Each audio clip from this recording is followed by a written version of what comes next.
السلام علیکم ورحمۃ اللہ۔ بسم اللہ الرحمن الرحیم، نحمدہ ونصلی علی رسولہ الکریم۔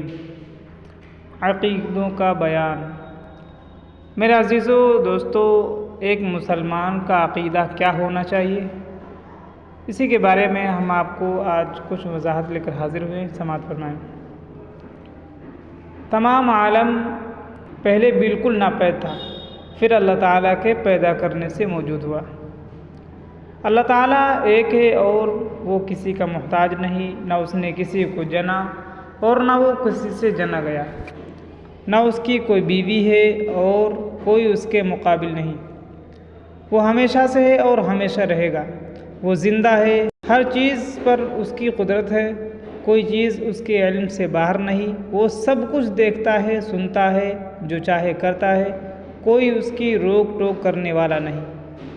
وہی پوجنے کے لائق ہے، اس کا کوئی ساجی نہیں، اپنے بندوں پر مہربان ہے، سب عیبوں سے پاک ہے، ساری چیزوں کا پیدا کرنے والا ہے، اس کا کوئی پیدا کرنے والا نہیں، دعائیں قبول کرنے والا ہے، اسی نے سب کو پیدا کیا، وہی قیامت میں پھر پیدا کرے گا، وہی جلاتا ہے، وہی مارتا ہے، اسی کے تمام اچھے اور کمال کی صفتیں اس کو حاصل ہیں، اسی طرح کی تمام اچھے اور کمال کی صفتیں اس کو حاصل ہیں۔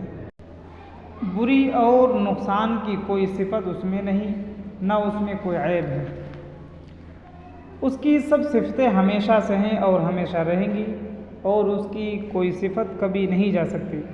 بندوں کو اللہ تعالیٰ نے سمجھ اور ارادہ دیا ہے، جس سے وہ گناہ اور ثواب کے کام اپنے اختیار سے کرتے ہیں، مگر بندوں کو کسی کام کے پیدا کرنے کی قدرت نہیں ہے۔ گناہ کے کام سے اللہ میاں ناراض اور ثواب کے کام سے خوش ہوتے ہیں۔ اللہ تعالیٰ نے بندوں کو ایسے کام کا حکم نہیں دیا جو بندوں سے نہ ہو سکے۔ کوئی چیز خدا کے ذمے ضروری نہیں، وہ جو کچھ مہربانی کرے اس کا فضل ہے۔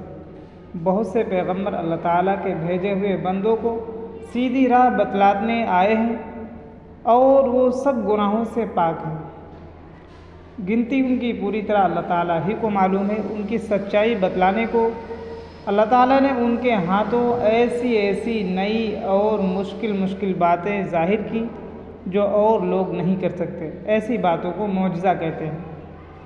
ان میں سے سب سے پہلے آدم علیہ السلام تھے، اور سب کے بعد ہمارے محمد صلی اللہ علیہ وسلم، اور باقی درمیان میں ہوئے۔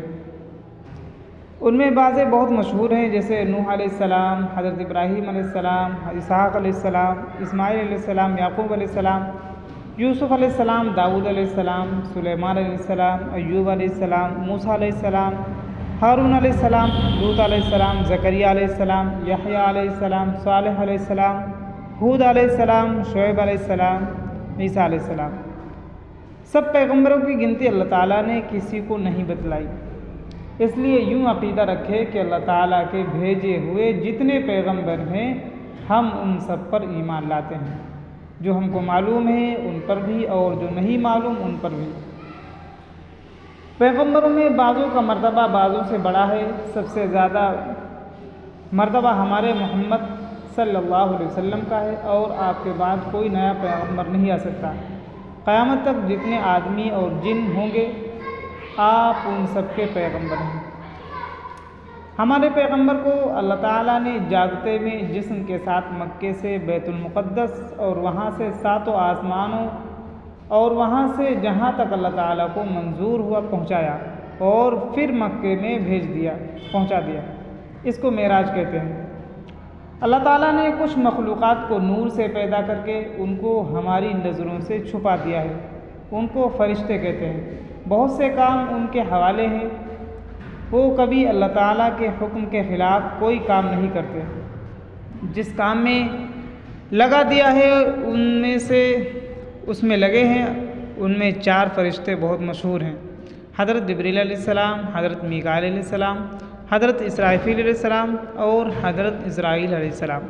اللہ تعالیٰ نے کچھ مخلوق آگ سے بنائی ہے، وہ بھی ہم کو دکھائی نہیں دیتی، ان کو جن کہتے ہیں۔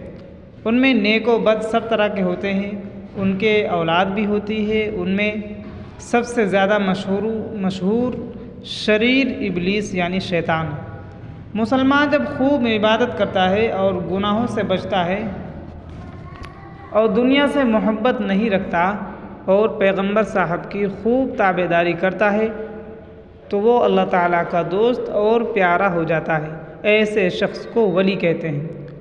اس شخص سے کبھی ایسی باتیں ظاہر ہونے لگتی ہیں جو اور لوگوں سے نہیں ہو سکتی، ان باتوں کو کرامت کہتے ہیں۔ ولی کتنے ہی بڑے درجے کو پہنچ جائے نبی کے برابر نہیں ہو سکتا۔ خدا کا کیسا ہی پیارا ہو جائے مگر جب تک ہوش و حواس باقی ہو شرع کا پابند رہنا فرض ہے۔ نماز، روزہ اور کوئی عبادت معاف نہیں ہوتی۔ جو گناہ کی باتیں ہیں اس کے لیے درست نہیں ہو جاتی۔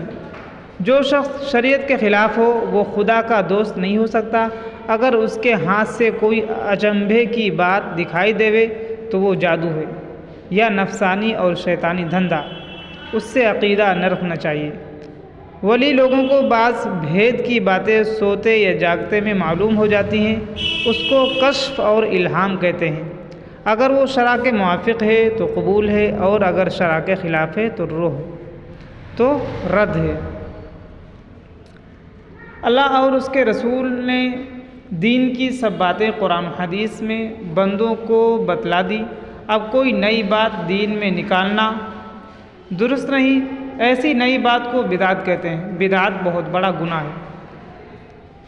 اللہ تعالیٰ نے بہت سی چھوٹی بڑی کتابیں آسمان سے جبریل علیہ السلام کی معرفت بہت سے پیغمبروں پر اتاری تاکہ وہ اپنی امتوں کو دین کی باتیں بتلائیں۔ ان میں 4 کتابیں بہت مشہور ہیں۔ توریت حضرت موسیٰ علیہ السلام کو ملی، زبور حضرت داؤد علیہ السلام کو، انجیل حضرت عیسیٰ علیہ السلام کو اور قرآن مجید ہمارے پیغمبر محمد صلی اللہ علیہ وسلم کو۔ اور قرآن مجید آخری کتاب ہے۔ اب کوئی کتاب آسمان سے نہ آئے گی، قیامت تک قرآن ہی کا حکم چلتا رہے گا۔ دوسری کتابوں کو گمراہ لوگوں نے بہت کچھ بدل ڈالا مگر قرآن مجید کی نگہبانی کا وعدہ اللہ تعالیٰ نے کیا ہے، اس کو کوئی نہیں بدل سکتا۔ ہمارے پیغمبر کو جس مسلمان نے دیکھا ہے ان کو صحابی کہتے ہیں۔ ان کی بڑی بڑی بزرگیاں آئی ہیں، ان سب سے محبت اور اچھا گمان رکھنا چاہیے۔ ان سب میں سب سے بڑھ کر 4 صحابی حضرت ابوبکر صدیق رضی اللہ عنہ پیغمبر صاحب کے بعد ان کی جگہ بیٹھے اور دین کا بندوبست کیا، اس لیے یہ اول خلیفہ کہلاتے ہیں۔ تمام امت میں یہ سب سے بہتر ہیں۔ ان کے بعد حضرت عمر رضی اللہ عنہ یہ دوسرے خلیفہ ہیں۔ ان کے بعد حضرت عثمان رضی اللہ عنہ یہ تیسرے خلیفہ ہیں۔ ان کے بعد حضرت علی رضی اللہ عنہ یہ چوتھے خلیفہ ہیں۔ صحابی لوگوں کا اتنا بڑا مرتبہ ہے، بڑے سے بڑا ولی بھی ادنا سے ادنا درجے کے صحابی کے مرتبے کو نہیں پہنچ سکتا۔ پیغمبر صاحب کی اولاد اور بیویاں سب تعظیم کے لائق ہیں، اور اولاد میں سب سے بڑا رتبہ حضرت فاطمہ رضی اللہ تعالی عنہا کا ہے، اور بیویوں میں حضرت خدیجہ رضی اللہ تعالی عنہا اور حضرت عائشہ رضی اللہ تعالی عنہا کا۔ ایمان جب درست ہوتا ہے کہ اللہ اور رسول کو سب باتوں میں سچا سمجھے اور ان سب کو مان لے، اللہ تعالیٰ اور رسول کی کسی بات میں شک کرنا یا اس کو جھٹلانا، اس میں عیب نکالنا یا اس کے ساتھ مذاق اڑانا، ان سب باتوں سے ایمان جاتا رہتا ہے۔